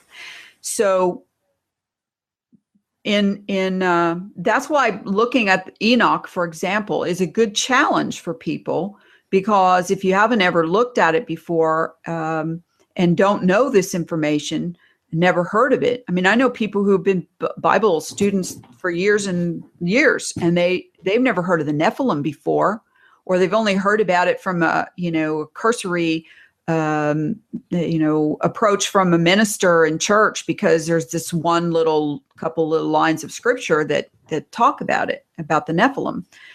And so it's that same approach that you need to do with looking at flat Earth, as far as what does it look like? What does it seem like? How does it work? Because when you destroy the globe and everything that supports the globe, you have to replace it with something. I mean, it's pretty hard to walk around just not believing in anything except just the Earth is flat. I see no curvature, so therefore flat. Because anybody's natural curiosity is going to start to question, well, how does the sun work? And how does that moon? And, I read the moon makes its own light. And then no, but somebody else says, no, it's reflecting the sun. And then somebody else says, no, it's absorbing the sunlight and then giving it its own, cool light back out. And so wrapping your mind around how all of this works takes quite a bit of time. And this is why we're having such a pushback from people about the diamond-shaped map model versus the azimuthal circle model, because they embraced immediately, because of either a religious belief or a natural inclination to like the circle, like the way it works, easy for them to understand and explain to someone else, even though the other person who's never seen it before is going, huh? And then, of course, the dome nicely fits over the circle. It doesn't fit so well over a diamond unless, there's some extraneous space out there, which is either going to be water or ice or something. And so, but a pyramid fits over the diamond. It fits over a square. A circle fits within a square. All of these shapes fit within each other. And so it's just depending on size. The only thing we're saying about the pyramid or the diamond shape of the plane of the map, that doesn't mean that it's just this diamond floating out there in La La Land on the back of a turtle with pillars underneath and so on and so forth. There has to be an enclosure of some kind. We're not saying what it is. We have no idea. We don't know if it's a glass pyramid. We don't know if it's a wavy wall of gelatinous material. We don't know if it's water or an energy field. We don't know. And that's why we're asking people to work with us on this. But we have proven pretty succinctly over the last several months, and especially over the last several weeks, that the measurements of everything all the data that we can take in and cross-reference works on this diamond-shaped map. Now, what surrounds that is anybody's business. Would you agree with that, Lawrence? And Yeah, what do you think Enoch says about that? How does your diamond shape, our diamond shape, fit within what you've been reading from Enoch? I haven't read it all yet, Larry. I'm going to have to spend some time. I've got this one that was a PDF that's on there, and it's got a commentary with it. And obviously the person doing the commentary thinks we're living on a ball, but then you would expect that anyway. But they're giving their interpretation of what it all means. And there's several of them, so you can look at different versions of them and take out from it, what you think makes sense to you and throw the rest away, because words are interpreted in different ways by by different people, aren't they? Depends Well, where why they're would coming they from. need, for example, why would they need gates and portals on a globe for the Yeah, sun? it covers that. Yeah, it covers the port, the gates, and however 12 of them, however many they are. And there's some to the north as well and to the south. They're not just to the east and west. I know. It seems like there's portals everywhere. And there may well be quite a few in the middle, around the Bermuda Triangle, to explain some of these people that probably inadvertently go into a porthole and get where they're going a lot quicker, or vanish altogether and end up in some other world. Well, if anybody finds the link, and I haven't taken the time yet to find the link or any kind of information on the people who were lost in Antarctica and were found in the Arctic, please post it in the comments so that we can check that out. That's one of those next thing. I keep forgetting to write that down to take the time to do that. But so if you have questions, or you have rebuttals, if you have anything you'd like to debunk about it, we have the comments set up, but the comments are set up for approved only as far as what shows up on the wall. And there's a reason for that, because you have no idea how many shills and trolls attack every week. Before we can even finish our show, we're inundated with shilly trolly comments. Most of them have been blocked by now, but there's always new ones coming up. But or send a message to the channel. You can go on the homepage of the channel to where it says about and messages, and send a message to me and Lawrence, and let us know if you have input, or if you have just a wild idea that bounces off of what we've been talking about. And we're going to continue to pursue this. There's no doubt about it, but we're going to start to pursue other aspects and other information with regards to how the flat Earth may be working. Yeah, I mean, apparently the pyramids aligned, with their sides to the cardinal points, north, south, east, and west. So if Egypt, where the pyramids are, used to be the absolute dead center of a single landmass, then that would make sense. The pyramid would just denote that this is the exact center of the Earth, and there's pyramids elsewhere in Bosnia and don't that make you wonder how they knew that it was dead center? Well, that was the other thing, that because you look at some of these huge blocks of stone that they haven't got any cranes that could lift them now, but some of these men that were allegedly 400 or 500 feet tall, with huge muscles, they could lift anything. They're talking about men picking up huge bisons under their arms, and like they were just a little toy. Oh, sure. So. Well, that was part of the problem with the giants also, was they were literally eating everybody out of house and home. I mean, they started eating people. I mean, they were eating everything. They ate all the livestock. They had giant appetites just because they're giants. I know, and that was one of the problems with the giants. Was Enoch is quite a story. It's probably the only, not that I've read much of the Bible, but it's telling you a story. You're starting going through pre-Noah and Noah and everything that happens, and what the angels did and what they weren't supposed to do. And, it's fascinating stuff, but you need to read it a couple of times. Well, you had mentioned in your post that you made about the giants that Adam and Eve were giants. And isn't that what you found in Enoch? It was saying Adam was 120 feet tall and Eve was 75 feet tall. They give biblical measurements like cubits and some other one, and all you got to do is go and convert that to feet and inches, and Adam's 120 feet. So, the first. Well, I mean, that doesn't make the dinosaurs look so big after all, does it? No. It seems ridiculous to us, but those pictures of skulls and stuff like that, there wasn't just one. There's loads of pictures of enormous skeletons, and apparently these all get confiscated by the Smithsonian or destroyed. Museum. I mean, how are you going to move a skull that's like the size of a football field or something? I mean, yeah.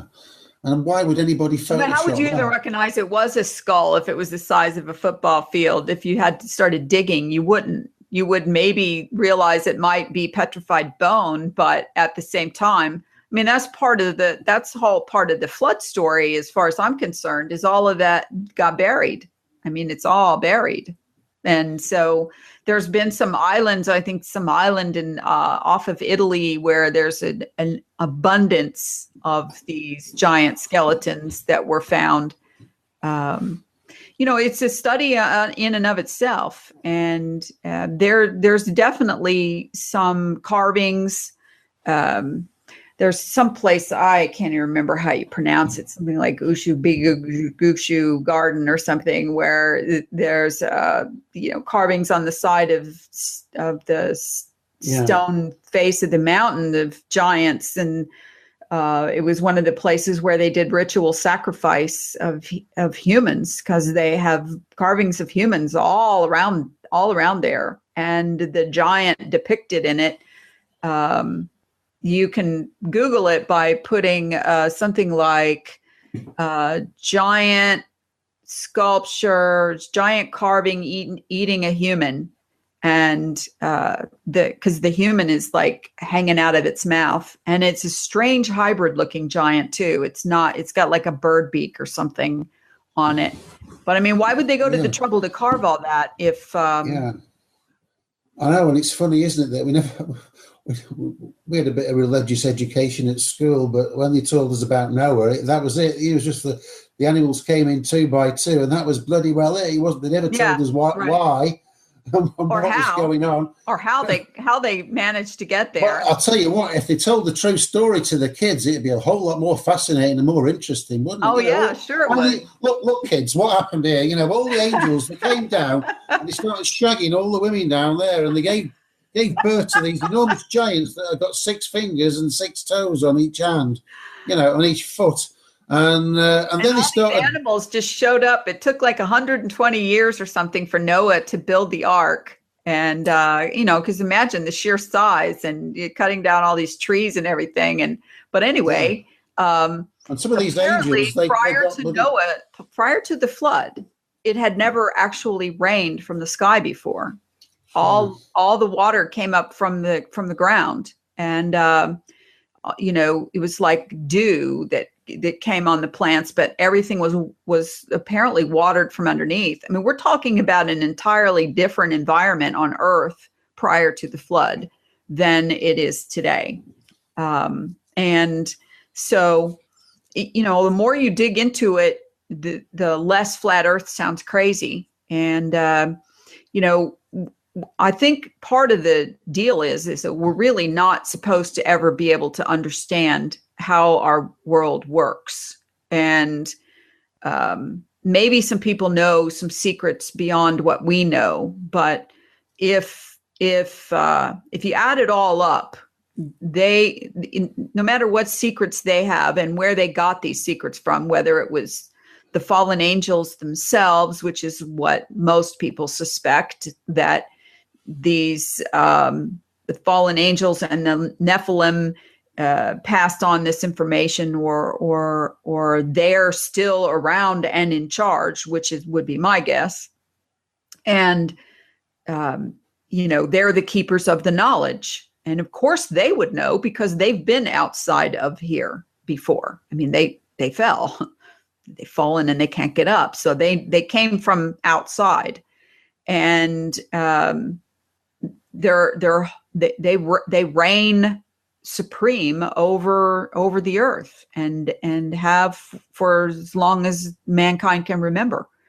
And the only memories that we would have prior to the flood would be what information Noah and the ark riders would have brought with them and passed on verbally and orally and written down. There was a huge accumulation of information at the library at Alexandria, and that got burnt to the ground, and everything was supposed to have been destroyed with it. I would doubt that. I would think that there's probably a whole lot of information that was taken from there and brought to the Vatican, and is in the archives and tombs and whatever.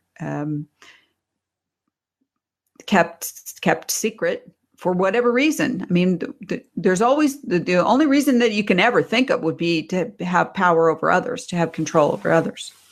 So that's all I have. If that's all you have. That's all we have for this week, I think, Laurie. We've done 2 hours. We've done all right. We've covered a few bits of new ground. You know, people can go out and start checking the sun calc. Go and check where you live and see whether it matches up. I'll be watching that site and doing some cross verification with some other sites. And we're just going to keep systematically approaching this. If people will stay with us and follow along over time and help by adding whatever information they have, and we do get a lot of it from the watchers. So join us again, and we'll keep trying to figure it out. I mean, this is a slow method, but I think we've come a long way in a few short months from la-di-da-di-da past, making pictures of circle maps and being led around by the nose. That's part of the PSYOP that we talked about several months ago. This stuff was all implanted, and until we questioned where did this come from and why was it dropped in our laps so nice and neat and tidy, and why are people extrapolating on it and adding to it when it's a shaky foundation to begin with. So that's part of the whole deal. So I'll see you next Sunday. And we'll be back, same bad time, same bad channel. Okay. Hopefully with something new. Yeah. Always with a little something new. We'll always have something new for you. We try and bring some new information every week, something you've never heard before. So stay tuned. All right.